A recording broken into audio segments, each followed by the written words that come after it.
Hi, Sarah. How are you today? I'm doing well, Mark. Thanks for asking. How about you? Have you had a chance to read the new SCAI paper on Door to Lactate Clearance in cardiogenic shock? It's a fascinating call to action.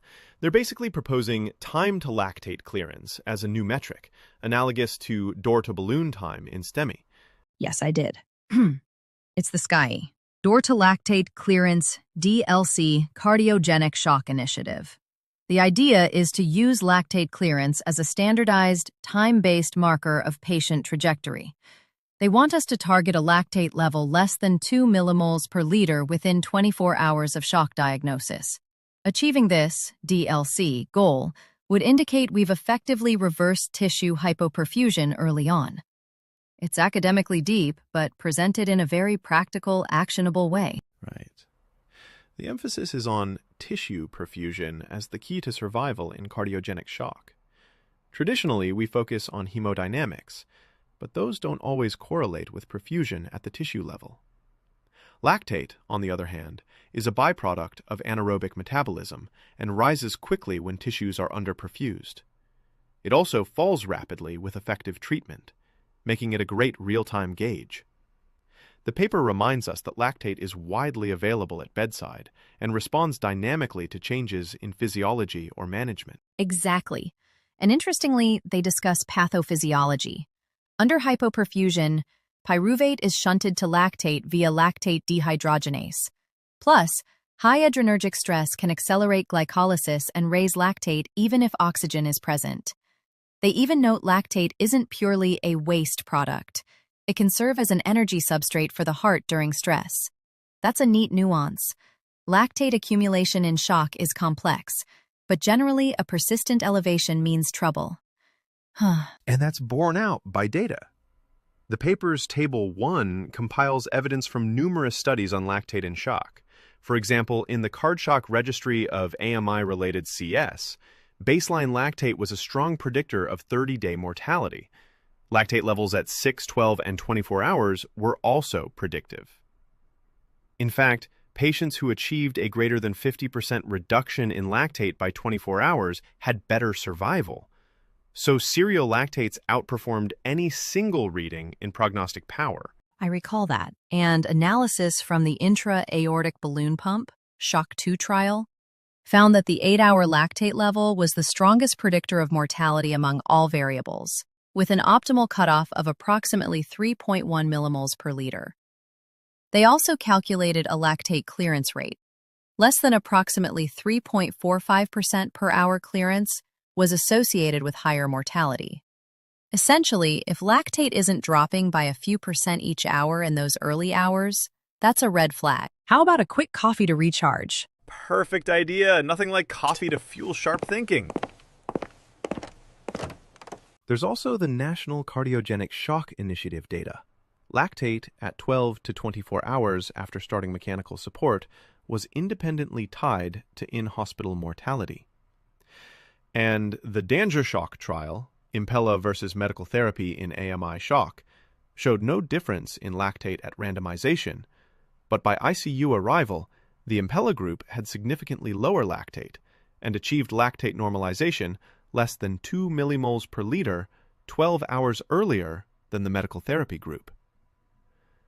That suggests aggressive mechanical circulatory support can hasten perfusion recovery and lactate clearance. Precisely. They also mentioned the DOREMI trial analysis.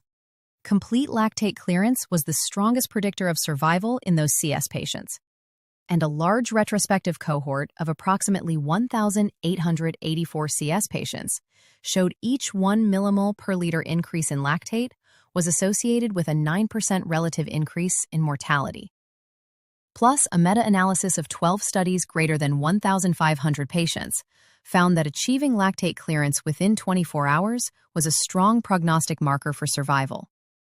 All this evidence solidifies lactate as both a marker of illness severity and a target for therapy. Persistently high lactate equals high risk. It's not just cardiogenic shock either. They cite sepsis literature where guiding resuscitation by lactate clearance improved outcomes. One meta-analysis in septic shock showed patients whose therapy was guided by Q2-hour lactate monitoring had better survival, shorter ventilation, and shorter ICU stays compared to those guided by central venous O2 saturation. That's why they recommend measuring lactate every 2 hours in septic shock. Now, the SCAI authors are extending a similar philosophy to cardiogenic shock. Frequent lactate checks with a concrete goal. Aha, so the proposal is, once you diagnose CS and stage it with the SCAI shock classification, you immediately check a lactate and then recheck every 2 to 3 hours. You track the trend closely in those early hours. The goal is to see lactate falling and ideally normalize to less than 2 millimoles per liter within 24 hours. That's the door to lactate clearance equals 24 hours target. It gives a time frame to work with. If the clock is ticking and lactate isn't improving, you escalate care. They actually drew an algorithm for this. Figure 1 in the paper is a flowchart illustrating the process of integrating DLC into shock care. Great, let's check it out on the SCAI website. It'll be easier to visualize the steps as they laid them out.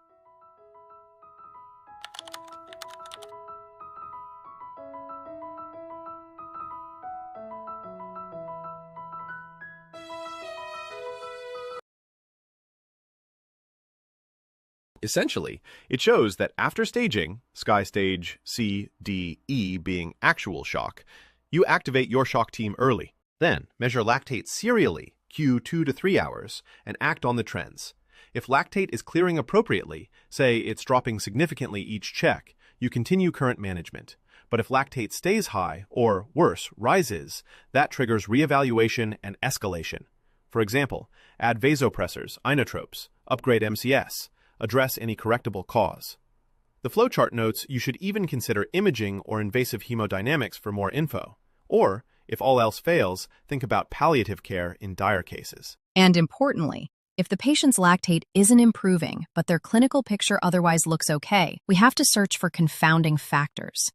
The paper specifically warns about scenarios where lactate may mislead. For instance, Table 2 lists things like renal replacement therapy, dialysis, which can artificially lower lactate by clearing it from blood. If you start CRRT, the lactate might drop even if tissue perfusion hasn't improved, an inappropriately decreased lactate. Or consider focal ischemia. Say the patient has ischemic gut or a limb compartment syndrome that can drive lactate up out of proportion to systemic perfusion. Likewise, severe liver failure, shock liver, impairs lactate clearance, so the level may stay high even if you're perfusing other organs better. The flowchart and Table 2 together emphasize being cognizant of these factors. In other words, use lactate as a guide, but always interpret it in the full clinical context. That's a great point. The authors explicitly state, if lactate trends don't match the patient's overall status, investigate why. For example, if a patient's blood pressure and urine output are improving, but lactate remains high, maybe there's a clearance issue, like hepatic dysfunction. Conversely, if lactate is dropping, but the patient looks worse, maybe something like dialysis is clearing lactate, or a blood sample error, so don't be falsely reassured. This nuanced approach prevents knee-jerk reactions purely based on a number. Speaking of reactions, one thing I appreciate is that the DLC initiative could prevent both over and under treatment. If lactate is improving, we might avoid unnecessary escalation of care. No need to say rush to Impella if the patient's perfusion is clearly improving. On the flip side, if lactate is not clearing or rising, it prompts earlier escalation or transfer before the patient crashes. It gives us an objective trigger rather than waiting for obvious clinical deterioration. Absolutely. They highlight that shock is very dynamic. Patients can rapidly worsen from SCAI stage C to D to E if we're not on top of it. Lactate trending offers a kind of early warning system. The higher the initial lactate, the less time we should wait to see improvement. If someone presents with lactate of, say, 8 to 10 millimoles per liter, you'd want to see it come down within a few hours. Otherwise, you escalate or initiate transfer without delay. Delay could be deadly in such cases. That brings up the systems aspect. The paper talks about integrating DLC into regional shock networks. We're talking smaller referral hospitals and large tertiary care centers working together. If a smaller hospital identifies a CS patient who isn't clearing lactate, that's a signal to trigger early transfer to a center that can provide advanced therapies. They even suggest when you call the receiving center, communicate the lactate trend and how many hours since diagnosis, so the tertiary team knows how much time is left on that 24-hour clock. It's like handing off a race. We've been battling lactate for 6 hours here. Still 4 millimoles per liter. Please take over and get it to target by 24 hours. This could really streamline decision-making across hospitals. That's a great analogy. And because lactate is a simple lab available everywhere, DLC is practical and scalable. Smaller hospitals don't need fancy equipment to use this mark. Just diligence in measuring lactate and a protocol for what to do if it's not improving. Meanwhile, big centers can incorporate lactate trends into decisions about escalations, like Impella, ECMO, etc. In both settings, routine lactate monitoring strengthens team communication and standardizes reassessment, as SCAI put it. We'd all be speaking the same language. What's the lactate now? How fast are we clearing? And there's evidence that organized shock teams and networks improve outcomes. They reference several studies in Table 3 showing this. For instance, the Inova Heart Institute saw 30-day survival go from 47% up to 77% after implementing a shock team and standardized protocol. Another center, University of Utah, improved in-hospital survival from 48% to 61% with a shock team approach. A multi-center registry, Critical Care Cardiology Trials Network, found CICUs with shock teams had lower mortality, 23% versus 29%, than those without. So having a shock team with protocols clearly matters. The DLC initiative would further empower these teams by giving them a clear, objective metric to follow. It basically adds a time element to shock team care. We already staged the shock and start support, but now we'd also be watching the DLC clock. I can imagine in rounds, our patient is stage D, lactate 5 on admission, which is now 3 after 6 hours of support. Good, we're on track. Or lactate is still 5 or 6 after 6 hours. Not good. What can we optimize right now? It formalizes those conversations. In the flowchart, if lactate isn't downtrending, the team must reassess everything. Volume status, perfusion pressures, inotrope dosing, MCS adequacy, any misdiagnosis, etc., and then intervene accordingly. There's even an option in the algorithm to consider alternative diagnoses, like occult bleeding or sepsis, if shock isn't improving, despite what you think is maximal CS therapy. I like that it encourages frequent reassessment. They mention the concept of a shock cascade, that shock begets more shock if not interrupted. By checking lactate every 2 to 3 hours, we're essentially performing mini reassessments regularly, rather than waiting 12 to 24 hours to see if the patient made it or not. This fits with the use of invasive hemodynamics too. Many shock protocols call for PA catheters. Now we'd use those hemodynamics alongside lactate trends as dual feedback, both numbers and metabolic response. And even though not every hospital has ECMO or Impella, every hospital can use lactate. The paper stresses that DLC is equally accessible to community hospitals and large centers. If a regional referral center can't escalate to advanced MCS on site, they should be particularly cognizant of failure of lactate clearance as assigned to transfer the patient quickly. Conversely, a tertiary center will benefit from getting that patient earlier, before prolonged shock causes irreversible damage. So, DLC could improve how we triage and route patients in a system. The authors cite that organized systems of cardiogenic shock care are feasible and can improve outcomes. You know, it reminds me of how STEMI networks evolved. Now we might see cardiogenic shock networks with lactate goals as a quality metric. Wow. Of course, we must validate this approach. The paper is a definition, hypothesis, and call to action, meaning it's proposing a framework that needs prospective study. They explicitly call on investigators and registries to incorporate serial lactate measurement and track DLC in future studies. If we can show in a trial that aiming for lactate clearance within 24 hours versus not improves outcomes, that would be a game changer. It could lead to formal guidelines or performance measures in shock care. I agree. It's exciting because, as Dr. Naidu, the lead author, said at the SCAI Shock meeting, cardiogenic shock mortality is still stubbornly high. We have all these new devices and drugs, but one challenge is evaluating early if our first stab at management is working.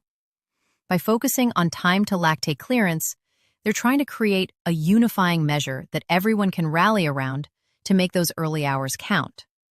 It's about expedited diagnosis and early management, and then knowing when to pull the trigger on more support.